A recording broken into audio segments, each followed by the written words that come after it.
नमस्कार दोस्तों, मैं नवरत्न शर्मा एक बार फिर से आप सभी का स्वागत करता हूं अपने YouTube चैनल नवविज्ञान पे।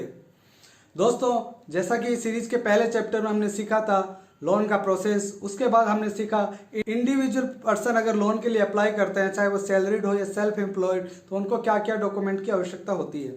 दोस्तों, इस टॉपिक में हम सीखेंगे कि अगर प्रोप्राइटरशिप फर्म लोन के लिए अप्लाई करती है तो उनको किस किस डॉक्यूमेंट की आवश्यकता होती है। जिस तरह इंडिविजुअल को सबसे पहले एक डॉक्यूमेंट देना पड़ता है एप्लीकेशन फॉर्म, उसी तरह प्रोप्राइटरशिप फर्म को भी एप्लीकेशन फॉर्म देना बहुत ही ज़रूरी है। उसके अलावा दोस्तों, जिस तरह इंडिविजुअल को अपना आइडेंटिटी प्रूफ देना होता है, उस तरह फर्म को या प्रोप्राइटरशिप फर्म को अपना एस्टेब्लिशमेंट प्रूफ या फिर आइडेंटिटी प्रूफ देना होता है। उसके लिए फर्म चाहे तो रजिस्ट्रेशन प्रूफ दे सकती है, वेट रजिस्ट्रेशन दे सकती है, जीएसटी रजिस्ट्रेशन दे सकती है, ट्रेड लाइसेंस दे सकती है, या सेल टैक्स रजिस्ट्रेशन का कोई डॉक्यूमेंट है तो वो as a establishment proof, vintage proof के तौर पे दिया जा सकता है। दोस्तों, इंडिविजुअल की तरह ही अगला डॉक्यूमेंट होता है एड्रेस प्रूफ।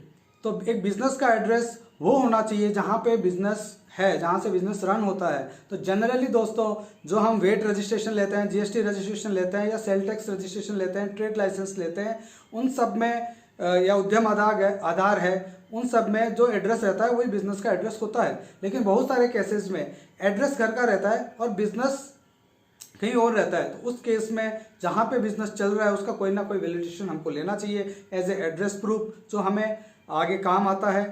उसके लिए हम रेंट एग्रीमेंट या फिर इलेक्ट्रिसिटी बिल या और किसी तरह का यूटिलिटी बिल हम as a business address proof ले सकते हैं। तो दोस्तों, जैसा कि मैंने बताया, आइडेंटिटी प्रूफ, एड्रेस प्रूफ और विंटेज प्रूफ हम एक प्रोप्राइटरशिप फर्म में लेते हैं। उसके अलावा जो भी प्रोप्राइटर है, जो भी उस केस में प्रॉपर्टी ओनर है, या प्रोप्राइटर के साथ जो भी कोई इंडिविजुअल को एप्लीकेंट है, उनके लिए वो सारे डॉक्यूमेंट चाहिए होते हैं जो हमने पिछले वीडियो में देखे थे। आइडेंटिटी प्रूफ, एड्रेस प्रूफ और साइन प्रूफ, ये सब सारे डॉक्यूमेंट हमको हर इंडिविजुअल के, प्रोप्राइटर प्लस जो उस लोन डील में आ रहे हैं, उनके हमको लेने चाहिए। उसकी डिटेल्स आपको लास्ट वीडियो में मिल जाएगी। दोस्तों, प्रोप्राइटरशिप फर्म के बाद अगला जो हमारा टॉपिक है वो है पार्टनरशिप फर्म। जो डॉक्यूमेंट हमको इंडिविजुअल में चाहिए, उनके अलावा हमको पार्टनरशिप फर्म का अगर लोन प्रोसेस करना है तो कौन कौन से डॉक्यूमेंट लेने चाहिए। एप्लीकेशन फॉर्म पार्टनरशिप फर्म के नाम पे होना चाहिए। उसके अलावा जो सबसे इंपॉर्टेंट डॉक्यूमेंट है एक पार्टनरशिप फर्म में, वो होती है दोस्तों पार्टनरशिप डीड। जितनी भी पार्टनरशिप डीड उस फर्म रिलेटेड है वो हमको लेनी चाहिए। अगर कोई चेंजेस हुआ है पार्टनरशिप में, उसके रिलेटेड कोई डीड है, और जब से पार्टनरशिप एस्टेब्लिश हुई है उसका डॉक्यूमेंट हमको जरूर लेने चाहिए। उसके अलावा दोस्तों, पार्टनरशिप फर्म का एक अलग पैन कार्ड होता है, वो हमें ज़रूर लेना चाहिए। उसके बाद अपने प्रोप्राइटरशिप फर्म में डॉक्यूमेंट चाहिए थे, उसी तरह हमको वेट रजिस्ट्रेशन, जीएसटी रजिस्ट्रेशन, उद्यम आधार, इस तरह के डॉक्यूमेंट हमको जरूर लेने चाहिए जो पार्टनरशिप फर्म के नाम पे हो। इसके अलावा हमको सारे पार्टनर के, उस फर्म के जितने भी पार्टनर हैं, सबके इंडिविजुअल केवाईसी के हिसाब से सारी केवाईसी लेनी चाहिए। उनके अलावा अगर कोई और को एप्लीकेंट भी आ रहा है तो उनके भी इंडिविजुअल डॉक्यूमेंट जो चाहिए होते हैं, जैसा कि हमने लास्ट वीडियोस में डिस्कस किया है, वो सब आने जरूरी होते हैं।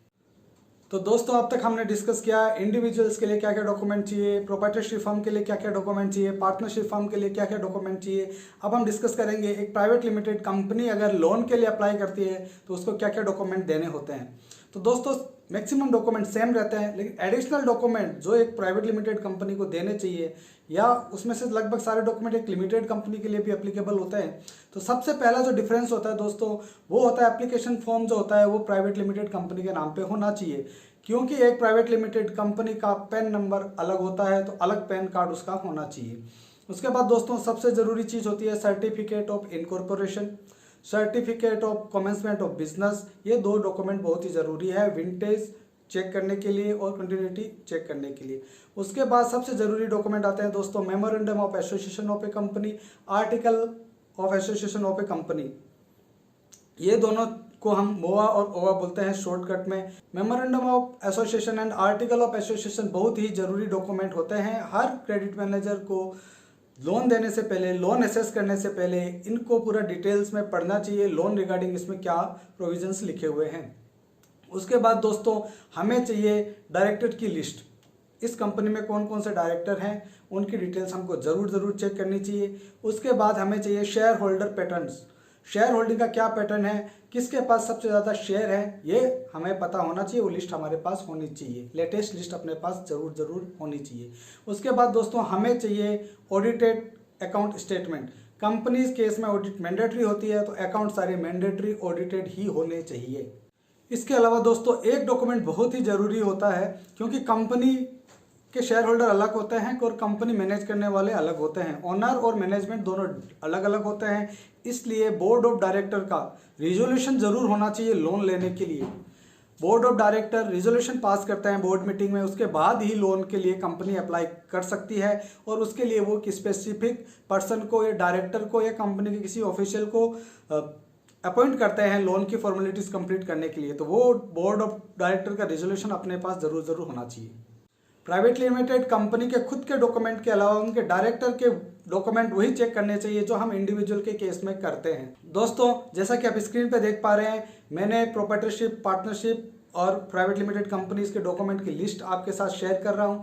उसमें जो रेड हाईलाइटेड डॉक्यूमेंट है वो अलग अलग होते हैं। बाकी डॉक्यूमेंट जो पैन कार्ड है, एड्रेस प्रूफ है, आइडेंटिटी प्रूफ है, बिजनेस प्रूफ है, बैंक स्टेटमेंट है, वो सारे डॉक्यूमेंट लगभग सेम रहते हैं किसी भी कैटेगरी में, चाहे वो इंडिविजुअल हो, प्रोप्राइटरशिप हो, पार्टनरशिप हो या कंपनी हो। लेकिन जो मेजर डॉक्यूमेंट डिफरेंस होते हैं वो मैंने आपको रेड कलर में हाईलाइटेड कर दिए हैं।